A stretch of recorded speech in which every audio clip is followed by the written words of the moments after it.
cultural diversity, put stops to adversity. Sit down and stop alienating me. Some architectural styles have a negative impact on communities of color, and one man wants to change that. Historically, architecture and urban planning in communities of color has created symptoms that we're still dealing with today, from policies such as urban renewal, freeway constructions that have decimated Black and brown communities that were not designed by people who look like me, but ultimately affected people who look like me, right? But we were not at those tables. Michael Ford is the founder of Hip Hop Architecture, a free youth program that teaches building designs to underrepresented communities. He points at the lack of representation in architecture as the reason some buildings do a disservice to the communities they serve. So the ultimate goal is to increase the number of minorities in the architecture profession, but also give students a vernacular that allows them to automatically set themselves apart from any of their other peers. A 2015 study found that only 18% of licensed architects are women.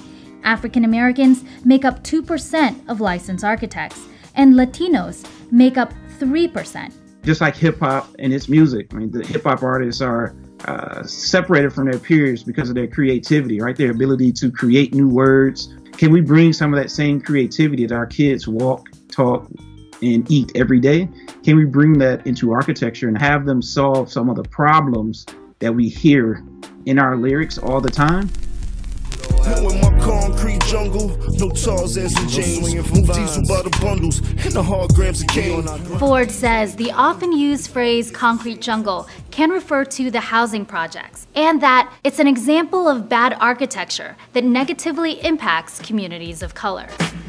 Broken glass everywhere, people pissing on the stage, you know they just don't care. I can't take the smell, can't take the noise, got no money to move out, I guess I got no choice. The low-income, high-rise housing projects like Cabrini Green Homes in Chicago were synonymous with crime, gang violence, and neglect associated with public housing.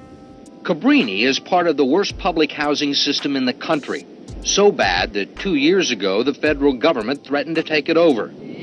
Modernism was a style of architecture that reduced architecture to its purest forms. When you think about the housing projects, which all had the same shape, it was shaped as a crucifix in most places. All right, so it's this crucifix that was extruded up. And some modernists believe that people who inhabited that space, especially working class citizens, they will be made better because of the purity of the shape alone. But it did the opposite. Trees didn't grow and the grass didn't grow, so you created these concrete jungles. The media outlet City Lab described Cabrini Green as design on super blocks that cut residents off from the surrounding community and that kept police from easily accessing the grounds. They were, in a sense, dangerous by design.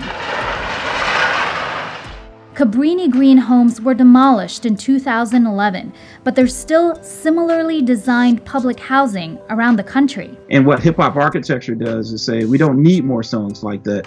We need to listen to those songs and change the environments that inspire those lyrics so that the music can eventually change. 320 middle and high school students have gone through the Hip Hop Architecture program since its inception last year. Ford partnered with Autodesk to bring the 5-day intensive camps to 30 locations around the country. The camp focuses on 3 things: to identify issues within the students' communities, to use architecture as a solution to solve the problems, and to create a song about their design. Push, slide, pause, Austin. Push, slide, pause, Austin. The reason for diversity in a profession is not just to design better buildings, but it's to create advocates at the table so that situations that we may not know of about other cultures, they can be brought up. And it will also solve this issue of designing for people, which I say, I don't want to design for someone, I would rather design with them.